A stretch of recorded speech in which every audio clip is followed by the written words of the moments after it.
Bienvenue dans le podcast Au-delà des apparences.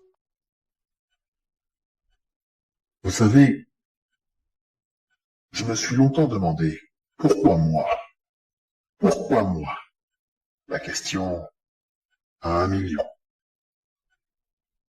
Et pour tout vous dire, même si j'avais la réponse qui me permettrait de gagner ce million, je n'en voudrais pas. Car Dieu m'a permis de trouver la réponse en moi-même. Et aucune somme d'argent au monde ne pourra jamais acheter ce qui me manque dans la vie. On va dire, il y a tout un cheminement. Des épreuves, des souffrances, des choix qui m'ont conduit à ce résultat catastrophique qu'a été ma vie aujourd'hui. Mais derrière ce résultat, il s'est produit quelque chose de différent, de magnifique. Je vais vous résumer un peu l'histoire, mon histoire. C'est l'histoire d'un enfant innocent et plein de vie, venu au monde en étant différent. Marqué par le parcours chaotique de ses deux parents, rongé par leurs propres souffrances respectives. Cet enfant que j'ai été a grandi entre deux mondes différents. D'un côté, un monde glacial, le monde d'Alpha, mon parent numéro 1, où l'aspect émotionnel, relationnel, affectif était totalement absent. Un monde où la rigidité, l'isolement, la soumission, la domination, la peur et la critique étaient maîtres. Et de l'autre côté, un monde marqué par la chaleur, par moments, de mon autre parent, Bêta, qui était malheureusement beaucoup trop centré sur sa propre vie et ses souffrances pour se rendre compte que je souffrais dans ce monde chaotique qui était le leur, imposé et dominé par Alpha, parent ayant été lui-même détruit durant l'enfance. Aujourd'hui, mes amis, je leur ai pardonné. Mais le pardon n'enlève pas pour autant les traumatismes, les cicatrices et les conséquences que tout cela a engendré sur moi. Et encore chaque jour dans ma vie.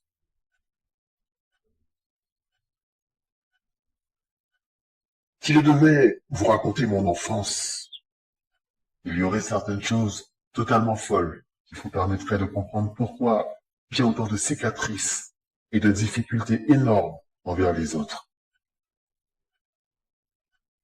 Des histoires qui ont parfois mis le feu à certaines choses, mais qui sont restées dans l'ombre du secret le plus intime.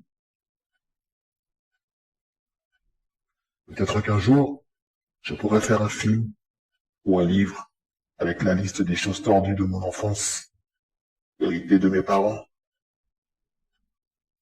Et si ce n'était que disputes. Et si je suis ici avec vous, ce n'est pas pour vous parler de mes deux parents spéciaux, anormaux et géniaux. Je veux même aller plus loin. Même s'ils sont à l'origine de mes traumatismes et de mes difficultés, je remercie Dieu, car grâce à cela, et non pas grâce à la vision négative de mes parents, j'en suis sorti bien plus fort, ou plutôt mieux préparé pour vivre dans ce monde de plus en plus cruel. Je vais vous parler de ma vie d'homme aujourd'hui. Vous savez, en 2025, nous vivons dans une époque difficile, étrange. Ça ne vous apprend rien. Où notre société, enfin, cette société, car en ce qui me concerne, ce n'est pas ma société. Je n'en fais pas partie, je n'en ai jamais, au grand jamais, fait partie. Cette société est malade, et dans un sens, c'est presque un honneur d'en avoir été exclu.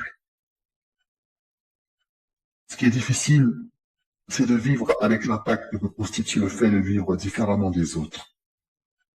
Je pense Je crois, j'affirme que c'est même le plus dur en ce qui me concerne.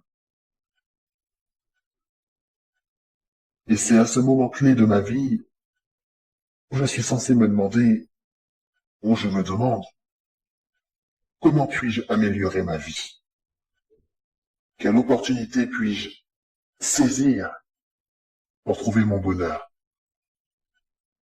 Car je pense que quelles que soient les souffrances ou les difficultés que l'on puisse avoir, il est toujours possible de se frayer un chemin vers le bonheur ou une meilleure vie.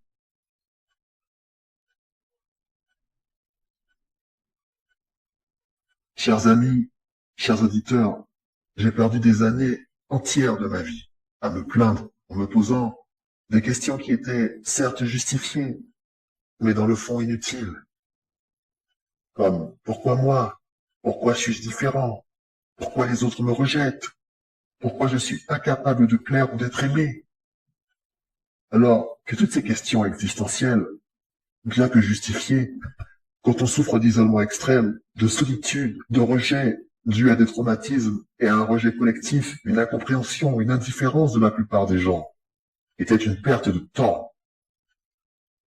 Car vous ne pouvez pas changer le passé, ni même le monde extérieur, les autres et ce qui s'y passe.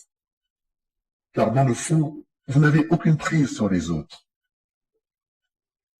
Pour illustrer, c'est exactement comme le mobilier de Dame Nature. Vous pouvez couper un arbre si vous avez une tronçonneuse, mais vous ne pourrez pas le déraciner à main nue. C'est exactement la même chose avec les humains. En revanche, vous pouvez changer votre monde intérieur en canalisant votre souffrance et le meilleur de vous-même pour en faire quelque chose de beau, de meilleur, de plus fort.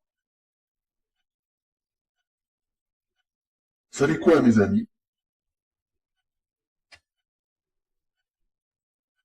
J'ai passé toute ma vie à chercher le bonheur, l'amour, pensant que ça pourrait combler le vide et guérir mes blessures. Alors que le meilleur, ce potentiel lié à cette souffrance, est probablement, sans doute la clé. Je vais illustrer ma pensée. Je suis croyant chrétien catholique pour ma part, et chacun ses croyances, je tiens à le préciser. Mais Dieu ne nous envoie jamais, jamais rien que vous ne puissiez surmonter. Et pour ceux qui sont athées, ceux et celles qui sont athées, dites-vous que la vie ne vous enverra jamais, jamais rien que vous ne puissiez affronter.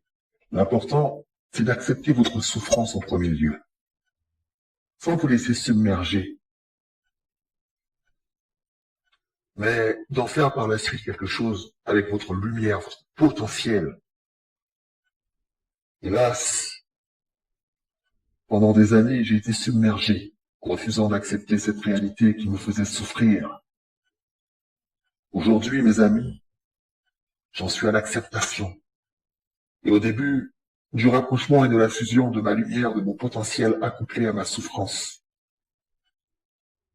J'ai cherché des années durant quel était le but de ma vie. Où pouvait bien être ma place, mon bonheur.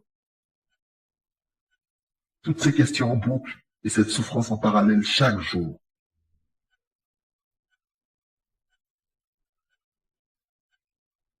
Il y a quelques jours, mes amis, j'ai fait une belle rencontre dans les transports avec une jeune femme.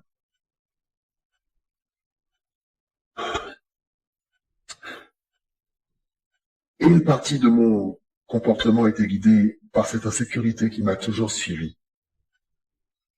Ce désir d'acceptation, de validation, de bonheur à travers l'autre. C'était une femme avec une histoire assez difficile, une inconnue étonnante, à qui j'avais partagé un problème particulier. Elle était prête à m'aider pour ce problème particulier. Mais moi,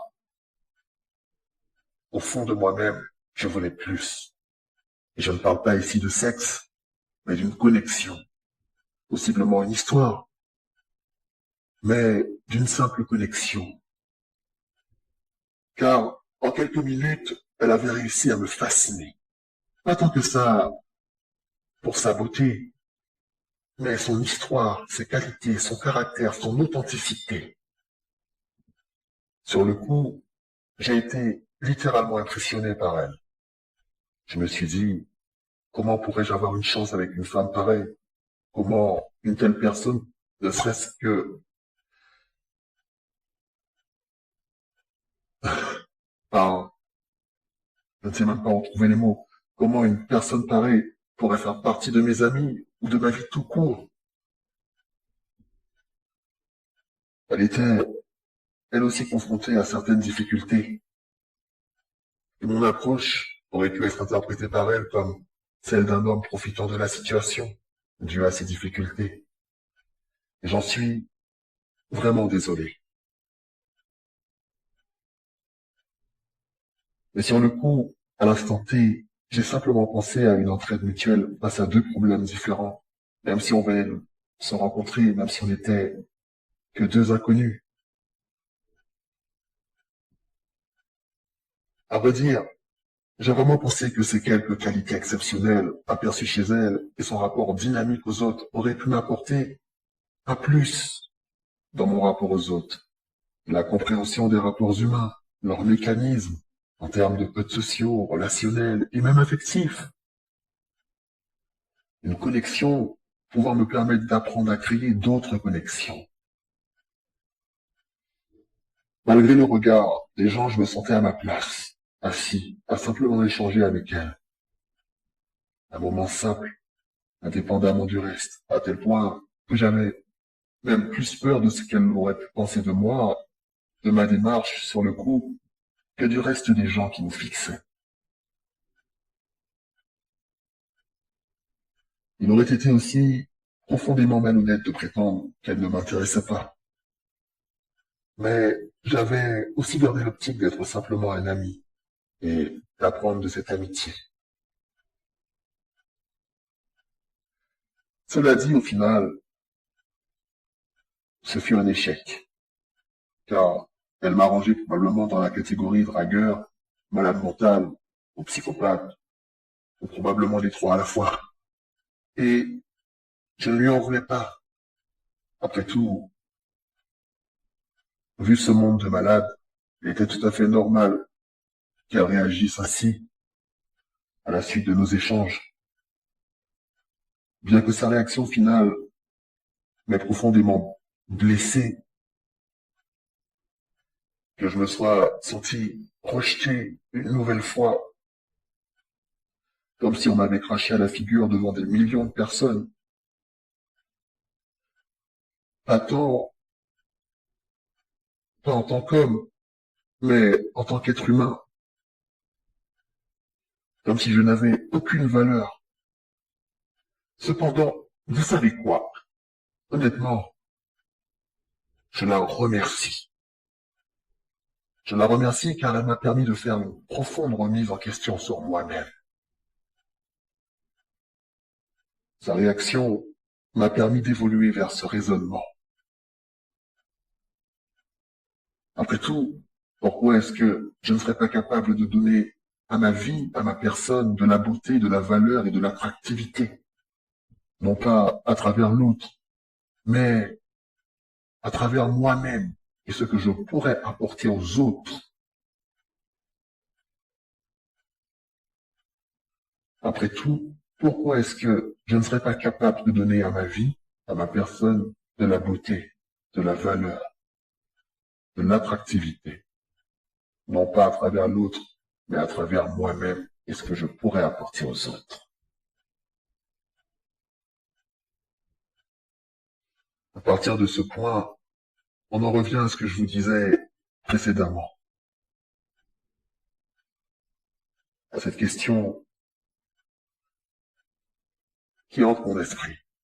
Comment changer son monde intérieur? Comment transformer une vie rongée par la souffrance, dont le regard sur la vie et soi-même s'est bâti sur cette souffrance et ses nombreuses conséquences? Comment faire?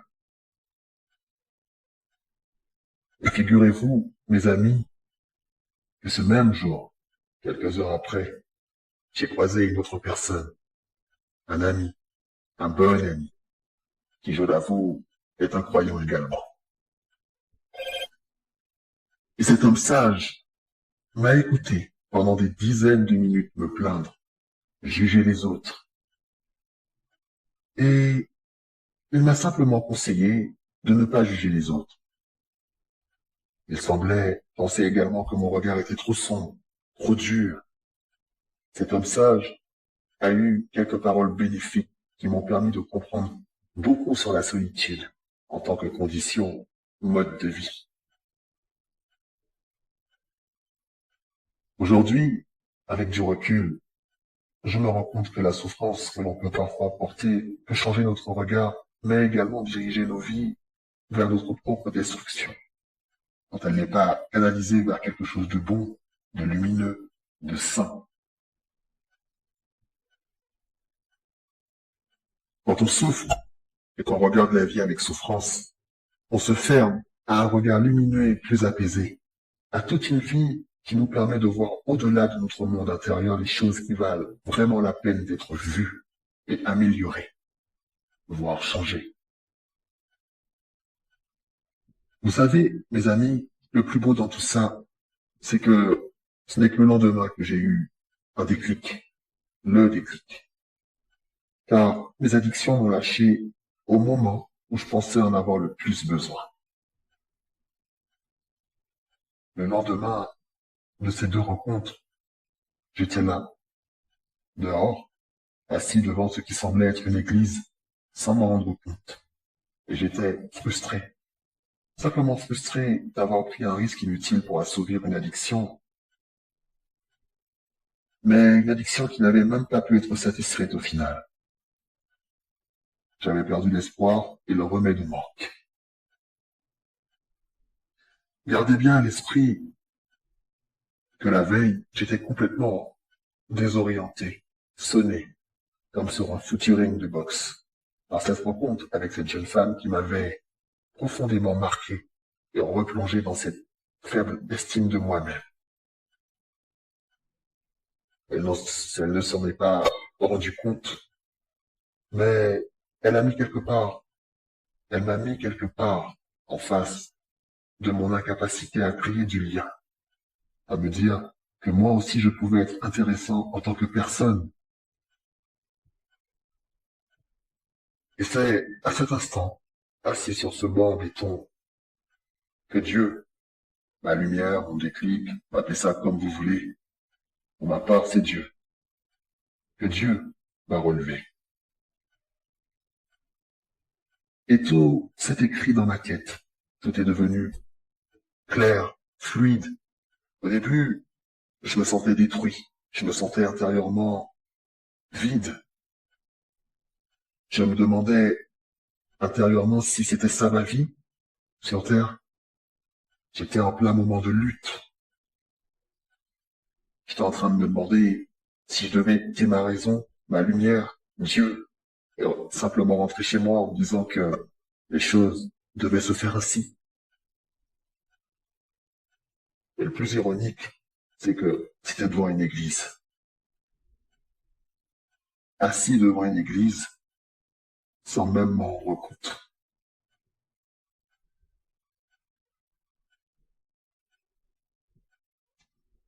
J'aurais pu ignorer, persister dans l'autre voie, chercher à assouvir mon addiction, en me disant que tout cela n'était que des conneries, et que je n'avais pas fait tout ce chemin, et ce risque pour rien.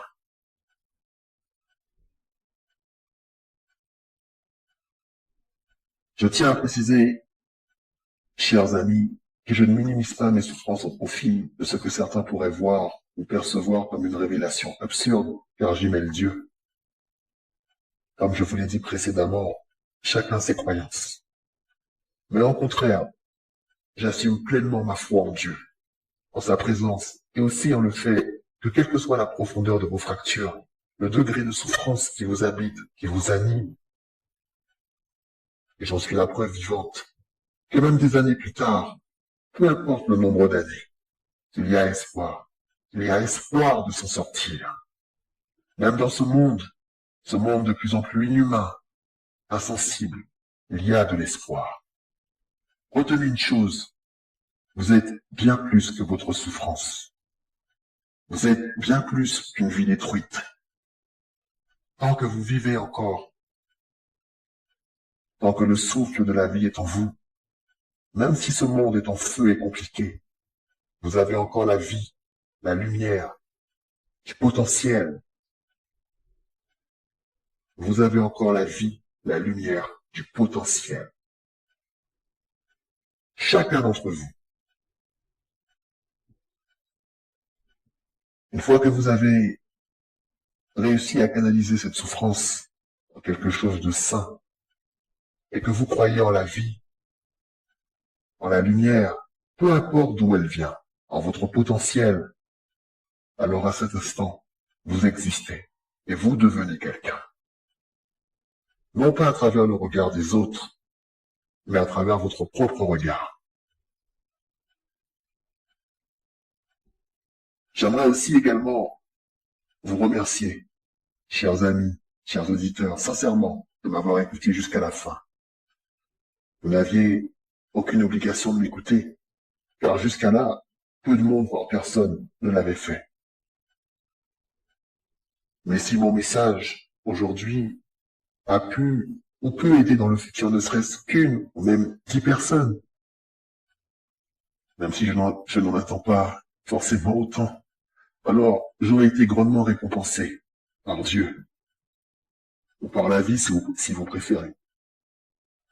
Vous savez, pour aider une personne, tout n'est pas forcément une question d'argent, comme je le disais à mon ami.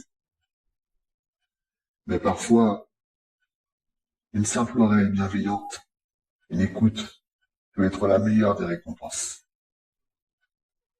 Comme je le disais à cet ami croyant, à ce bon samaritain, parfois, une simple oreille bienveillante, une écoute, peut être la meilleure des récompenses.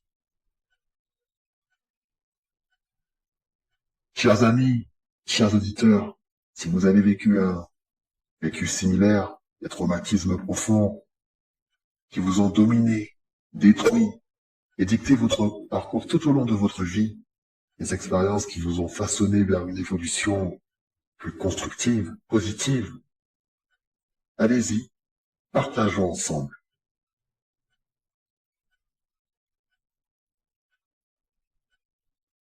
Mes chers amis, c'était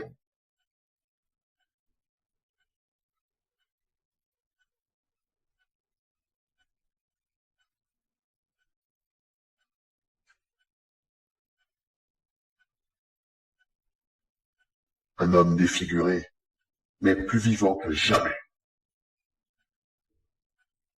Je n'ai pas encore trouvé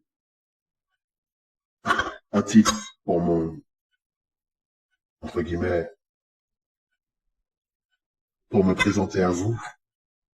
Je veux dire, un pseudo pour m'identifier, mais je vous promets d'y travailler. Et à bientôt pour un nouvel épisode.